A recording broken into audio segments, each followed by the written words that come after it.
Never, അതുപോലെ തന്നെ എവറും. Never എന്ന് പറഞ്ഞാൽ ഒരിക്കലും ഇല്ല എന്നാണ് അർത്ഥം, എല്ലാവർക്കും അറിയാണ്ടായിരിക്കും അത്. എവർ എന്ന് പറഞ്ഞാൽ എപ്പോഴെങ്കിലും, എന്നെങ്കിലും എന്നാണ് അർത്ഥം.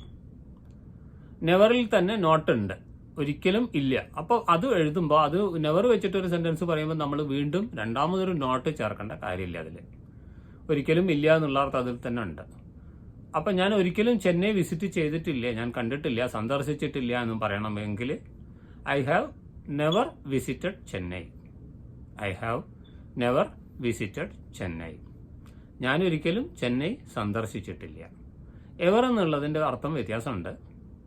എന്നെങ്കിലും, എപ്പോഴെങ്കിലും എന്നുള്ള അർത്ഥത്തിലാണ് നമ്മൾ എവർ ഉപയോഗിക്കാറുള്ളത്. അപ്പം നിങ്ങൾ എന്നെങ്കിലും എപ്പോഴെങ്കിലും ചെന്നൈയിൽ പോയിട്ടുണ്ടോ എന്ന് ചോദിക്കണം. Have you ever visited Chennai? Have you ever visited Chennai? നിങ്ങൾ എന്നെങ്കിലും എപ്പോഴെങ്കിലും ചെന്നൈയിൽ പോയിട്ടുണ്ടോ? ഇവിടെ നോട്ടിൻ്റെ ആവശ്യമില്ല. ഇത് എന്നെങ്കിലും എപ്പോഴെങ്കിലും എന്നുള്ള അർത്ഥത്തിലാണ് നമ്മൾ എവർ ഉപയോഗിക്കുന്നത്.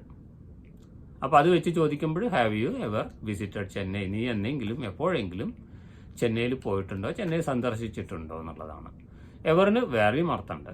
ആൾവേസ് എന്നുള്ളൊരു അർത്ഥമുണ്ട്. She is the most loving mother I have ever seen. She is the most loving mother I have ever seen. ഇവിടെ എവർ എന്ന് പറയുമ്പോൾ എല്ലായ്പ്പോഴും എന്നുള്ളതാണ്. ഞാൻ കണ്ടതിൽ വെച്ച് എല്ലായ്പ്പോഴും ഏറ്റവും നല്ലതായിട്ടുള്ള ലവിങ് മദറാണ് അവൾ.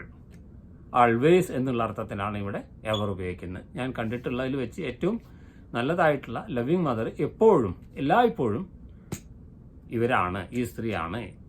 She is the most loving mother. ഏറ്റവും അധികം കെയർ ചെയ്യുന്ന, സ്നേഹിക്കുന്ന, എല്ലായ്പ്പോഴും സ്നേഹിക്കുന്ന ഒരു മദറാണ് ഞാൻ കണ്ടിട്ടുള്ളതിൽ ഏറ്റവും. അതാണ് അതിൻ്റെ അർത്ഥം.